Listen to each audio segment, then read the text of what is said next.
On va démarrer cette année sur un sujet particulier. Je n'avais pas du tout prévu de parler de ça, mais toute une série de circonstances ces derniers jours m'ont amené à changer le thème. Il y a un certain nombre d'images qui se sont superposées, toujours la même, depuis plusieurs jours. Au départ, je n'y ai pas prêté attention, et puis face à l'insistance de la chose, je me suis dit, il peut y avoir des hasards, mais quand les coïncidences se multiplient, c'est plus des coïncidences, c'est que vraiment que le Seigneur, il veut rendre attentif à une chose. Et c'est là que j'ai commencé à demander à Dieu, qu'est-ce que tu veux exactement? Qu'est-ce que ça veut dire? L'image qui se présentait, c'était l'image d'une Jeep Willys américaine. Alors, pour moi, ça ne représentait pas grand-chose, à part un objet de collection aujourd'hui. Donc, j'ai dit, c'est rien, quoi. C'est une image futile. Mais, par divers biais, le Seigneur venait chaque fois avec ça. De tous les côtés, ça venait, et ça s'imposait, finalement. Je dis, ah, ça, c'est plus normal. Là, vraiment, le Seigneur veut parler, le Seigneur veut montrer quelque chose. J'ai commencé à étudier ça de plus près, et j'ai senti vraiment l'Esprit de Dieu qui s'exprimait à travers de mes recherches, et puis j'ai senti le Saint-Esprit qui parlait en moi. Et ça fait suite, finalement, à ce calendrier de l'Avent que j'avais ouvert pendant tout le mois de décembre, où le thème était la bataille de Noël, où pendant pratiquement un mois, je me suis acharné sur l'idolâtrie de Noël. C'était vraiment un combat spirituel, un combat de tous les jours. Tous les jours, je me présentais devant le Seigneur en disant, mais qu'est-ce que je viens pouvoir raconter? Qu'est-ce que je viens bien pouvoir écrire aujourd'hui? Et à chaque fois, pouf, ça allait tout seul. Et puis, le Seigneur m'aidait, et comme ça, tout le mois il a passé. Finalement, je me suis rendu compte qu'il y avait énormément de choses à dire sur l'esprit de Noël, sur la fête de Noël, l'idolâtrie en général, toutes ces choses-là. Et que quand on voit la manière dont ça s'est fini, finalement, avec la messe de minuit qui était présidée par le pape, on se rend compte que vraiment le Seigneur avait envie de s'exprimer. Et ça, c'est pas fini. En fait, ça continue. Et l'idée générale, c'est l'idée du combat. C'est l'idée de la bataille. Et je vais demander à Dieu de conduire dans cette réflexion, de m'ouvrir l'esprit, de me donner la sagesse et l'intelligence de comprendre le fond de sa pensée et ce qu'il veut exactement. Et c'est ça qu'on va voir ce soir. Parce que c'est un sujet qui mérite d'être développé. Le thème général, ça va être le combat en Christ, la bataille en cours, parce que nous sommes dans les derniers jours, et les derniers jours, quand on lit l'Apocalypse, quand on lit ce qu'ont écrit les apôtres, on sait que c'est des jours qui vont être difficiles.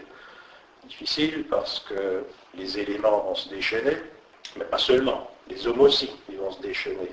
Les hommes, les éléments, et naturellement, derrière tout ça, les anges déchus, qui combattent dans le ciel, qui combattent sur terre, contre le peuple de Dieu, qui combattent dans le ciel contre l'Éternel et ses anges.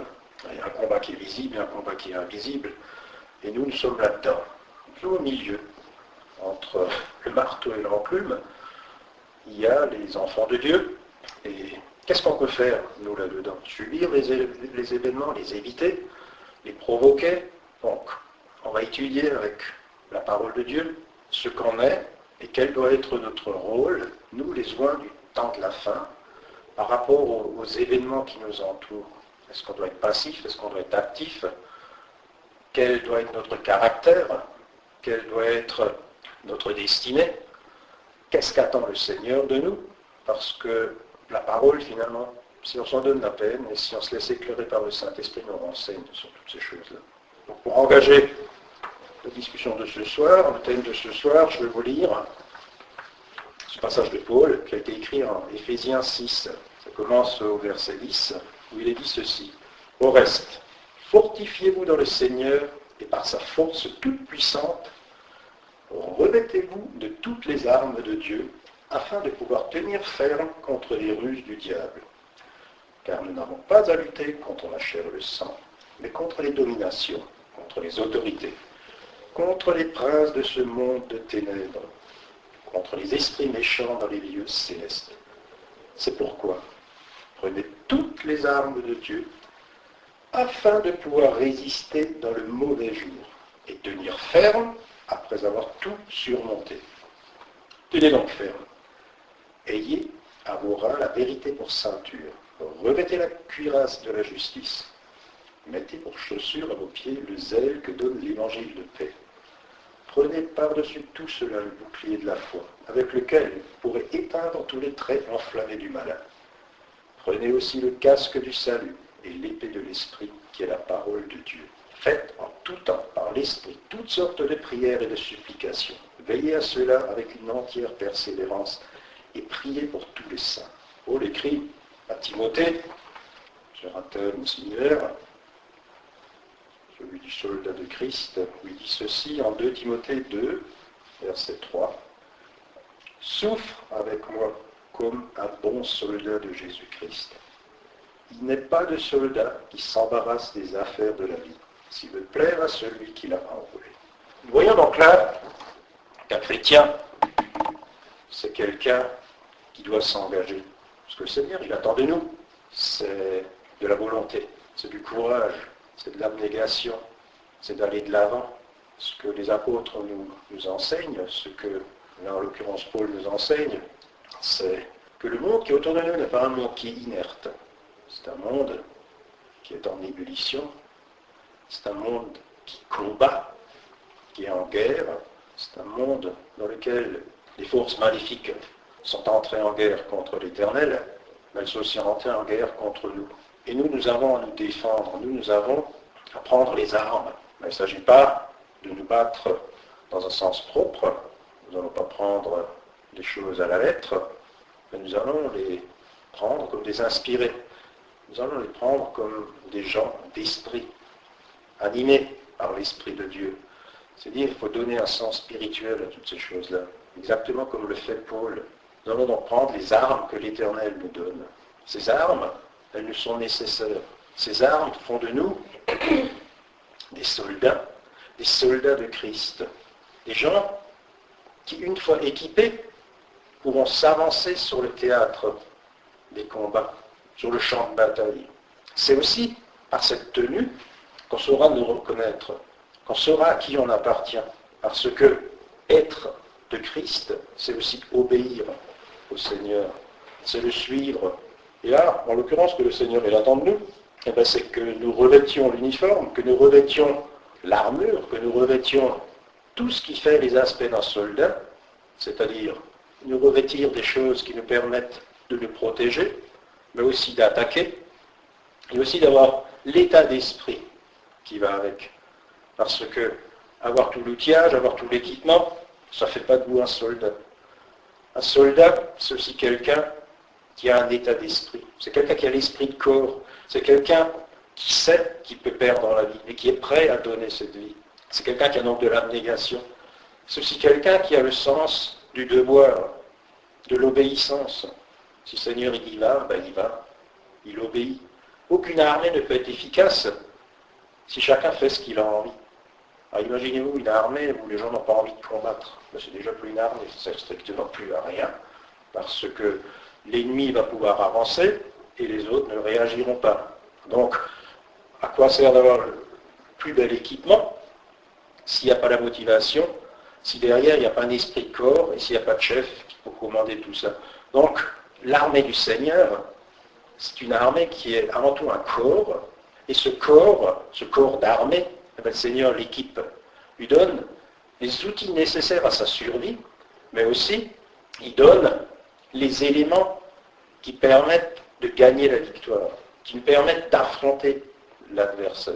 Et il est intéressant d'analyser comment l'apôtre il décrit ces choses-là, les armes de Dieu. Tenez donc ferme. Déjà, on a un ordre, gardez vos positions. Ça c'est déjà la première des choses. Face à l'adversaire, on ne fuit pas, on tient ferme. Si vous êtes dans votre tranchée, vous restez dans votre tranchée. Si vous êtes à découvert, vous allez de l'avant. Tenez donc ferme. Il n'y a pas le choix, on ne fuit pas. Cette attitude, le chrétien ne peut pas l'avoir. Face à l'adversité, on résiste. C'est déjà le bon état d'esprit d'un soldat. Si on a peur, si on est hésitant, c'est déjà la moitié de la bataille est déjà gagnée pour l'adversaire. Ayez au rein la vérité pour ceinture. C'est finalement ça qui nous tient. Il faut savoir pourquoi on se bat, il faut savoir pourquoi on tient ferme. On se bat pour la vérité en Christ. Remettez la cuirasse de la justice, protégez-nous, parce que le combat qu'on mène, c'est un combat qui est juste. On combat pour l'éternel, pour l'honneur de Christ. On combat pour les faibles, ceux qui ne sont pas capables de se défendre. On se bat pour notre famille, on se bat pour notre intégrité. Qu'est-ce qu'il veut faire? L'adversaire, il veut nous corrompre, il veut nous perdre, il veut nous rendre malades, il veut nous rendre malheureux. Et on doit se battre contre ça. Et on doit se défendre aussi contre ça. Là, il y a une cuirasse, la cuirasse de la justice. Après, mettez pour chaussure à vos pieds le zèle que donne l'évangile de paix. Il faut qu'on se mette en mouvement, il faut qu'on soit zélé, il faut qu'on avance, il faut qu'on soit habile dans nos déplacements. Ça, on n'y va pas pieds nus, ou très rapidement on sera blessé dans les obstacles qu'on va rencontrer sur la route. Non. Mais on a l'évangile pour nous. On a les paroles de Christ pour nous, qui sont pour nous le chemin. Jésus a dit, je suis le chemin, la vérité et la vie. Prenons les chaussures qui nous permettent d'avancer avec zèle sur ce chemin-là, de suivre ce sentier-là. Prenez par-dessus tout le bouclier de la foi, la face, auquel vous pourrez éteindre tous les traits enflammés du malin. Une fois que l'adversaire aura identifié son ennemi, une fois qu'il saura qui nous sommes, c'est-à-dire des combattants, une fois qu'il aura reconnu en nous les soldats de Christ, il va nous attaquer. Il va nous tirer dessus avec ses armes à lui, le mensonge, la haine, la maladie. Il va nous attaquer par toutes sortes de lois iniques, par toutes sortes de procédés qui sont plus malsains les uns que les autres, toutes sortes de corruptions. Il va nous tirer dessus avec tout ça. Il va utiliser toutes les armes possibles. La séduction, la flatterie, la haine, le mensonge, tout ça va nous dégringoler dessus. Et par rapport à ça, le Seigneur il dit, arc-boutez-vous derrière le bouclier de la foi. Pendant que ça dégringole, que ça tombe comme un grave l'autre, vous mettez derrière le bouclier, vous attendez que ça passe. Et puis après ça, une fois que c'est fini, à vous de jouer. Prenez aussi le casque du salut et l'épée de l'esprit. Nous savons que nous sommes protégés. Jésus, Yeshua, le Dieu sauveur, c'est le garant de notre salut. Mais nous le portons comme un casque. Nous avons cette certitude de salut. C'est notre protection. C'est ce qui va protéger notre tête. Nous avons donc cette certitude, c'est que si nous gardons Christ avec nous, nous sommes sauvés. C'est important pour un soldat de savoir que l'élément le plus important de sa personne est bien protégé. Et donc là, avec le casque du salut, avec le sang de Christ qui nous couvre, nous sommes efficacement protégés. Et naturellement, on ne fera pas que de se défendre, on ne fera pas que de se protéger. Mais le Seigneur nous donne aussi une arme, l'épée de l'Esprit, qui est la parole de Dieu. Nous savons que dans l'Apocalypse, lorsqu'on décrit Jésus-Christ au début du livre, sa langue est comme une épée, de sa bouche sort une épée à double tranchant. C'est la parole de Dieu. La parole de Dieu, c'est notre arme. C'est contre ça, c'est plutôt avec ça qu'on combat l'adversaire. C'est avec la parole de Dieu que Jésus a tenu tête au diable quand il était dans le désert, qu'il a été tenté par Satan. Avec la parole de Dieu.